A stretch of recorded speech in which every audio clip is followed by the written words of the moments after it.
Bounce Back Hip Hop Morning Radio Show. You better run, hey, you better run, hey, you better run. Don't get caught with your gun, Pete. You better Welcome everybody in. I'm DJ BlackFace, and I want to welcome you to another edition of the Bounce Back Hip Hop Morning Radio Show. We have a really special guest in studio with us today. Unfortunately, we couldn't have her on last time when her group showed up, which was the League of Shadows, but she is in the building today, and that is Young Lady. Young Lady, what's going on? What's going on? What's up? Thank you for having me, BlackFace. Oh, it's definitely a pleasure, we were sorry that we had to miss you last time, but it's good to be graced by your presence. So, tell the people, tell all your fans, what brings you here today? Well, I just came to talk about my new song. Me and Kodak got some shit titled Who's Fighting With You? All right, that sounds good. So far everything that you guys have put out has, been hitting, and the streets has been loving it, and it's been getting a real good response. So I don't know if you can, share the details, but what is this song about?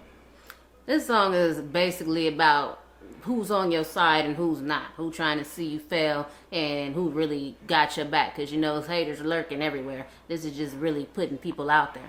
Yeah, that's definitely real, and I think a lot of people can definitely relate to that. Just haters in their life. I know I can. I mean, would you say you got a lot of haters in your life? I mean, it was how the song was inspired, or what's going on? The song was inspired by true events. Matter of fact, the person that I'm talking about just might hear this interview. I had somebody that I thought was really on my side, ride or die chick, and it turned out that it just wasn't that. So now I just stay in my lane. Now I don't have a problem with haters because I don't allow them in my circle. Yeah, and that's how it has to be. I'll never forget, I heard a quote one time, and a guy said, the more dogs you have, the more shit you got to clean up in your backyard. So we live in an era where, when your mom and dad told you not everybody was your friend, they knew what the fuck they was talking about. You know what I'm saying? And I'm sure your mama told you that. My mama told me that. And my mama told me that about the specific person that I speak on.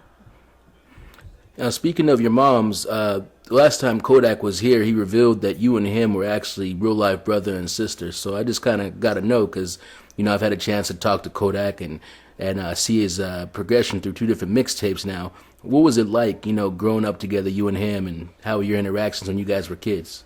Well, first of all, I want to start off by saying that that's my nigga, my left, my right, my third.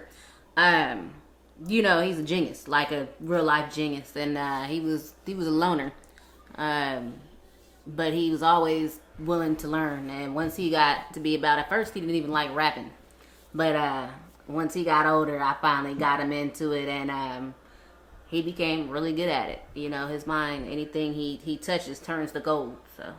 Well, we definitely appreciate you getting him into it because there's been a lot of classics, and I can't imagine not having that music available. But, so we know you got him into the rap. What we got to understand now is what inspired you. Like, who did you grow up listening to that made you feel like you wanted to rap? I've always been into underground rap. I had an older brother, and we had a garage and had a lot of CDs, and I started coming across Spice One and Twister, and I wouldn't, believe it or not, I wasn't into West Coast rap. I was real big into East Coast rap, Pharoah Monch, Black Star, type shit like that. Yeah, I think I had that same experience. A lot of people that inspired me to be a DJ and want to get involved in music. It was a lot of stuff that was happening on the East Coast at the time. So I think that we definitely have that in common. How do you feel the landscape is, being a female artist that's trying to make it in a male-dominated area where not a lot of females have stood out? Shit, I don't think they standing out now. I think that sex sells, and at the end of the day, that's what it is. It really doesn't matter what type of flows you got and what aspect of the game you talking about, and that's why I do it strictly for the love, and I don't have any type of expectations. I'm just happy about whatever positive feedback come my way. So when you listen to the radio and you hear Remy Ma, who just had a new track come out with Fat Joe, they singing on there like, I'm all the way up, and all that shit they do, and the shit is hot. Or you hear like a Nicki Minaj, and she's the highest female selling artist of all time. Do you look at them as somebody that you could do a track with, or do you see them as competition? Neither. What I can say is I'm fans of both of them, but at the same time, one thing you will never hear a young lady talk about on a track is pussy. My pussy is for at home. I don't talk about that. I don't talk about sex. I refuse it. I will listen to it and don't knock it, but it's not my cup of tea. So I don't know that I can see myself doing a track with them, but I am a huge fan of them, and I don't knock it. I just don't do it. Well, that definitely clears that up.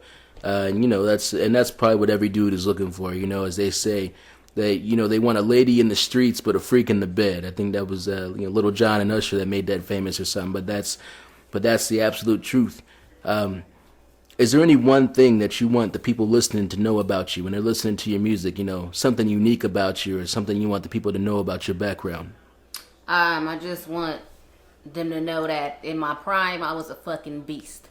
And what you're going to hear now is you're going to hear me progress, and you're going to hear me escalate back into the type of musical entrepreneur that I know I can be. So, fuck with me, support me, and just watch how these levels rise and start looking out for the creativity to just go bananas. So you're saying that everything's going to be going back to the up and up and stuff like that, which is great. But what happened that made it go down? I mean, did you take a break from rap at some point, or did you lose what you had? I took a huge break. Basically, I became a mother. I think what happens is when you're in the streets and you selling dope and you moving from room to room, it's good to write about. When you at home fucking frying chicken and putting diapers on a baby, that's nothing to write about. So, it's just about having inspiration again. And right now in my life, my kids are older and I'm starting to do things for myself, and I'm finding, new inspiration to be able to write new material. Well, that's good, and we definitely appreciate that. And also, we respect you as a mother. Those mothers that are out there, that are frying that chicken up there, niggas like myself come home and want to eat on that shit. Somebody's got to be there to do it, to take care of the family. And the fact that you found a way now to balance both things, it's amazing. And we appreciate the music that you're putting out there, and that you're holding down the League of Shadows and holding it down for the ladies and everything. We're just very excited to hear you. Yeah. I love my squad. Shout out to Kodak. Shout out to Black Bang, the whole crew. League of Shadows. Salute. Thank you so much for coming by. And thank you all the fans out there for listening. You make sure you always hold us down. I'm DJ BlackFace, and this has been the Bounce Back Hip Hop Morning Radio Show.